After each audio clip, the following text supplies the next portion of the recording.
San Antonio, welcome to our newest member of the Spurs family, Stephon Castle! Hey, to all the Spurs fans, I just want to thank, the Spurs organization for taking the chance on me. I can't wait to get out there. I can't wait to get it going. At San Antonio, we have a new Spur. Tonight, the team adding to their roster at the NBA draft. One other player was added, but that was short-lived. The KENS 5 Sports team covering everything you need to know. Nate Ryan is live in Brooklyn, going one-on-one with the newest member of the Silver and Black. But we start with Casey Vieira here in studio tonight. Casey, catch us up to speed on what all went down. Yeah, good evening, Henry. The Spurs, as you heard Nate say momentarily, just a moment ago, they came into the night with a pair of first-round picks to work with, at number 4 and at number 8.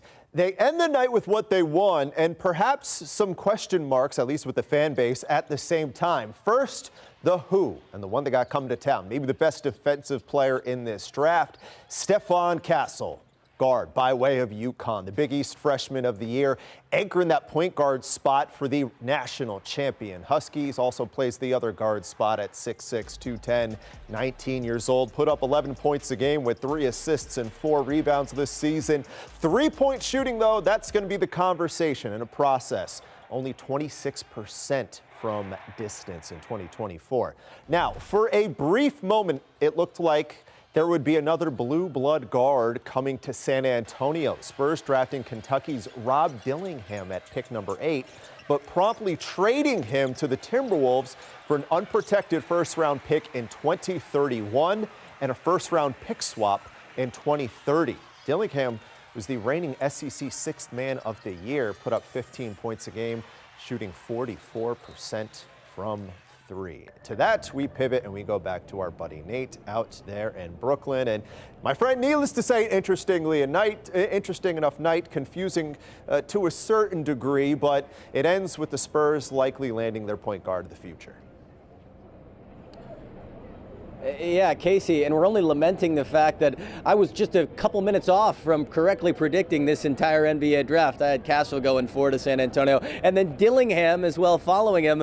But Dillingham, of course, traded 2 minutes later to the Minnesota Timberwolves. The only really bummer there is that Dillingham would be the perfect complement to Stephon Castle. You talk about his offensive capabilities. He's going to take them to Minnesota, but back to the man of the hour. The number 4 pick, Stephon Castle, you mentioned it, the best defensive player in this class. Coming in 6'6" in shoes with a 6'9" wingspan. This is a young man who will likely draw the matchup of the best guard on the opposing team. Remember, last season, the San Antonio Spurs allowed the most points per game to opposing point guards in the NBA. That stat is precisely why Castle is the pick. It's exactly why he's coming to San Antonio. He played in 34 games for the national champion UConn Huskies. UConn's probably going to have 4 players in total drafted over these next 2 days. It's a championship culture in college, and now he joins a championship culture with Greg Popovich's Spurs.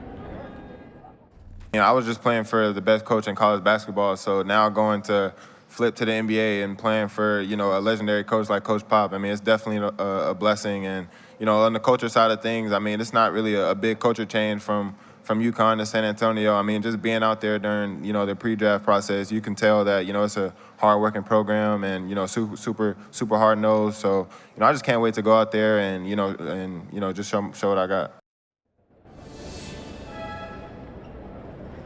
And Stephon Castle said one of the first people who called him after he put on the Spurs hat, that would be his new teammate, Victor Wembanyama. Castle's never been to San Antonio. He's about to get real familiar. And I talk about his playing style, Casey. The defensive capabilities, you now add Castle's range with Wembanyama, the Defensive Player of the Year runner-up on the low post, Jeremy Sohan's defensive ability. You've got 3 guys in this rotation now. This defense in San Antonio starting to look like those defenses of those championship years, the early 2000s. Maybe a little reminiscent here as we make the turn to 2024.